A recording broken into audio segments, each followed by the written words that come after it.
ফাল্গুন মাস। হুমায়ুন আজাদ। ফাগুনটা খুব ভীষণ দস্যি মাস। পাথর ঠেলে মাথা উঁচোয় ঘাস। হাড়ের মতো শক্ত ডাল ফেরে। সবুজ পাতা আবার ওঠে বেড়ে। সকল দিকে বনের বিশাল গাল। ঝিলিক দিয়ে প্রত্যহ হয় লাল। বাংলাদেশের মাঠে বনের তলে। ফাল্গুন মাসে সবুজ আগুন জ্বলে। ফাগুনটা খুব ভীষণ দুঃখী মাস। হাওয়ায় হাওয়ায় ছড়ায় দীর্ঘশ্বাস। ফাল্গুন মাসে গোলাপ কাঁদে বনে। কান্নারা সব ডুকরে ওঠে মনে। ফাল্গুন মাসে মায়ের চোখে জল। ঘাসের ওপর কাঁপে যে টলমল। ফাল্গুন মাসে বোনেরা ওঠে কেঁদে। হারানো ভাই দুই বাহুতে বেঁধে। ফাল্গুন মাসে ভাইয়েরা নামে পথে। ফাল্গুন মাসে দস্যু আসে রথে। ফাল্গুন মাসে বুকের ক্রোধ ঢেলে। ফাল্গুন তার আগুন দেয় জেলে। বাংলাদেশের শহর গ্রামে চড়ে। ফাল্গুন মাসে রক্ত ঝরে পড়ে। ফাল্গুন মাসে দুঃখী গোলাপ ফোটে। বুকের ভেতর শহীদ মিনার ওঠে।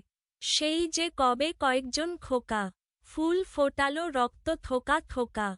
গাছের ডালে পথের বুকে ঘরে। ফাল্গুন মাসে তাদেরই মনে পড়ে।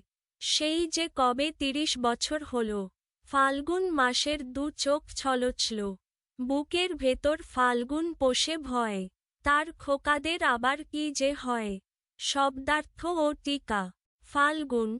ফাল্গুন বাংলা বছরের একাদশ মাস। ভীষণ দস্যি মাস। ফাল্গুন মাসকে দুরন্ত মাস হিসেবে কল্পনা করা হয়েছে। পাথর ঠেলে মাথা উঁচোয় ঘাস। কঠিন পাথরের চাপায় নরম মাটিতে জেগে ওঠা ঘাস। কবিতায় মূলত বাধাকে অতিক্রম করে এগিয়ে যাওয়ার কথা বলা হয়েছে। ফেরে, চিরে, বিদীর্ণ করে। সকল দিকে বনের বিশাল গাল। গাছপালার বিপুলতা বোঝানো হয়েছে। প্রত্যহ হয় লাল, লাল ফুলের সম্ভারে রঙিন হয়ে ওঠে। সবুজ আগুন জ্বলে। বনের সবুজ বিস্তারকে কবি সবুজ আগুন বলে কল্পনা করছেন। ভীষণ দুঃখী মাস। ফাল্গুন মাস দুঃখের ইতিহাসের স্মৃতি বিজড়িত। এ মাসেই ভাষা শহীদেরা জীবন উৎসর্গ করেছিলেন। ডুকরে ওঠে, থেমে থেমে উঠলে আসা কান্না। ফাল্গুন মাসে মায়ের চোখে জল। এ মাসে শহীদ পুত্রের কথা স্মরণ করে মায়ের চোখে জল আসে। ফাল্গুন মাসে ভাইয়েরা নামে পথে। এ মাসে শহীদদের অমর আদর্শে বাংলার দামাল সন্তানেরা বারবার সংগ্রামে লিপ্ত হয়েছে। ফাল্গুন মাসে দস্যু আসে রথে। -1952 সালের ফেব্রুয়ারিতে রাষ্ট্রভাষা বাংলার দাবিতে আন্দোলনকারীদের নির্মম নির্যাতন ও হত্যা করা হয়। কবি আক্রমণকারী পাকিস্তানিদের দস্যু বলে অভিহিত করেছেন। বুকের ক্রোধ ঢেলে প্রতিবাদ ও বিক্ষোভ প্রকাশ করে। ফাল্গুন মাসে রক্ত ঝরে পড়ে। এ মাসে ভাষার জন্য জীবন উৎসর্গ করা হয়েছে। বুকের ভেতর শহীদ মিনার ওঠে। ফাল্গুন মাসে দেশপ্রেমিক প্রতিটি বাঙালি শহীদ দিবসের চেতনায় আলোড়িত হয়। পাঠের উদ্দেশ্য ৫২র ভাষা আন্দোলনের পটভূমিতে মাতৃভাষা ও দেশপ্রেমবোধে উদ্বুদ্ধ করা। পাঠ পরিচিতি। বাংলাদেশের ইতিহাসে ফাল্গুন মাসের ৮ই ফাল্গুন, ২১শে ফেব্রুয়ারি সঙ্গে একসূত্রে গাঁথা। কেননা এ মাসেই বাংলা ভাষার মর্যাদা রক্ষার সংগ্রামে ঢাকার রাজপথ বাংলার সাহসী সন্তানদের রক্তে রঞ্জিত হয়েছিল। প্রতি বছর যখন ফাল্গুন মাস আসে, তখন আমাদের স্মৃতি চলে যায় ১৯৫২ সালের ২১শে ফেব্রুয়ারির রক্তঝরা দিনে। বসন্ত ঋতুর প্রথম মাস ফাল্গুন। প্রকৃতির রূপবৈচিত্র্য উপভোগের পাশাপাশি এই মাস আমাদের মধ্যে দুঃখবোধ জাগিয়ে দেয়। আমাদের পূর্বপুরুষদের এই আত্মত্যাগের গৌরবে আমরাও সাহসী হয়ে উঠি। ফাল্গুন মাস কবিতায় তুলে ধরা হয়েছে শোক ও বেদনার গভীর অনুভূতি। আমাদের ফাল্গুন অন্য দেশের ফাল্গুন মাসের মতো নয়। বাংলাদেশের ফাল্গুনে বনের ভেতর জ্বলে সবুজ আগুন। আমরা ভাষার জন্য আত্মদানকারী পূর্বপুরুষদের জন্য অনুভব করি দুঃখ ও মমতা। আবার তাদের আত্মত্যাগের শক্তি সাহস যোগায় আমাদের মনে। আমাদের প্রত্যেকের ভেতরেই গোলাপ ফুলের মতো এক একটা শহীদ মিনার জেগে ওঠে। আমরা বাংলার বীর সন্তানদের স্মরণ করি প্রতিটি ফাল্গুনে।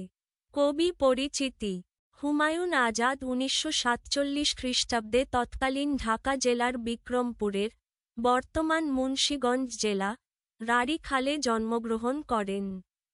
একজন কৃতী ছাত্র হিসেবে তিনি তার শিক্ষাজীবন শেষ করেন।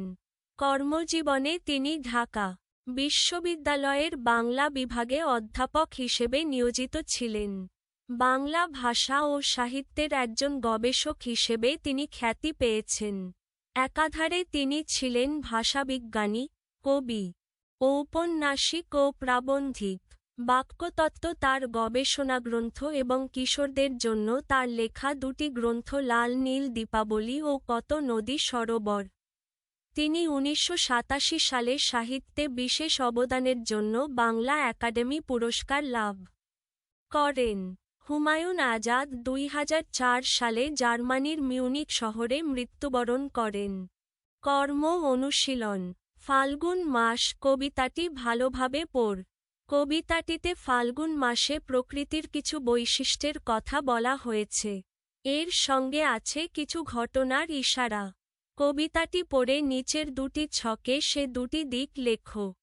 ফাল্গুন মাসে প্রকৃতির বৈশিষ্ট্য: 1. গাছে গাছে সবুজ পাতা গজায়। 2. পাথর ফেলে নরম ঘাস মাথা উঁচু করে ওঠে। 3. শক্ত ডাল ভেঙে নতুন পাতা জন্ম নেয়। 4. বনজুড়ে লাল ফুলের ঝিলিক ছড়িয়ে পড়ে। 5. মাঠে ঘাটে বনে সবুজ আগুন এর মতো প্রাণচাঞ্চল্য জ্বলে ওঠে। ফাল্গুন মাসে ঘটে যাওয়া ঘটনার ইশারা: 1. ফাল্গুন মাস দুঃখী মাস।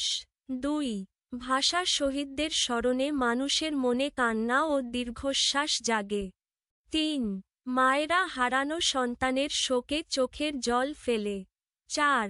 ভাইয়েরা প্রতিবাদ ও সংগ্রামে রাজপথে নামে। 5.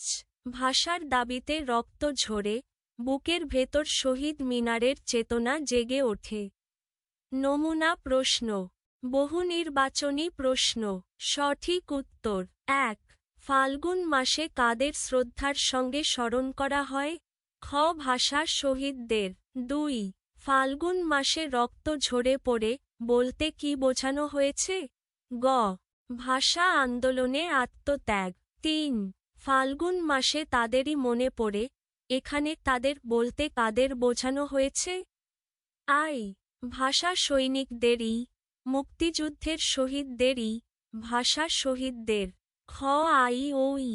উদ্দীপকটি পড়ে 4 নম্বর প্রশ্নের উত্তর দাও। বাংলাদেশের স্বাধীনতার বীজ রোপিত হয়েছিল ভাষা আন্দোলনের মাধ্যমে। জাতীয় সংকটকালে বাঙালি বারবার একতাবদ্ধ হয়ে মৃত্যুভয়কে তুচ্ছ করেছে। 52তে বাঙালির একীভূত শক্তি মাতৃভাষাকে সুপ্রতিষ্ঠিত করেছে। তারই ধারাবাহিকতায় 1971 সালে রক্তক্ষয়ী মুক্তিযুদ্ধের মাধ্যমে অর্জিত হয়েছে আমাদের মহান স্বাধীনতা। 4. কোন শক্তিবলে বাঙালি স্বাধীনতা আন্দোলনের সংগ্রামে সফল হয়েছিল? খ. আত্মত্যাগের শক্তিতে। সৃজনশীল প্রশ্ন। 1, 2 ক. ফাল্গুন মাস কবিতার প্রথম চরণে ফাগুনকে কি বলা হয়েছে? কবিতার প্রথম চরণে ফাগুনকে বলা হয়েছে ভীষণ দস্যি মাস। খ. ফাল্গুন মাসে কেন দুঃখী গোলাপ ফোটে? বুঝিয়ে লেখো। ফাল্গুন মাসে দুঃখী গোলাপ ফোটে কারণ এই মাসে ভাষার জন্য জীবন উৎসর্গকারী শহীদদের কথা স্মরণ করা হয়। কবি এখানে বাংলার ইতিহাসে 1952 সালের 21শে ফেব্রুয়ারির রক্তঝরা দিনগুলোকে উদাহরণ হিসেবে তুলে ধরেছেন। সেই দিনগুলোতে অনেক বীর সন্তান মাতৃভাষার মর্যাদা রক্ষার জন্য শহীদ হয়েছিলেন। আর তাদের এই আত্মত্যাগের স্মৃতিতে ফাল্গুন মাসে সবকিছু ফুল, প্রকৃতি, শহর, দুঃখ ও বেদনার ছোঁয়া পায়। তাই কবি বলছেন দুঃখী গোলাপ ফোটে। গ. চিত্রকর্মটিতে ফুটে ওঠা দৃশ্যে ফাল্গুন মাস কবিতার বিষয়গত মিল দেখাও।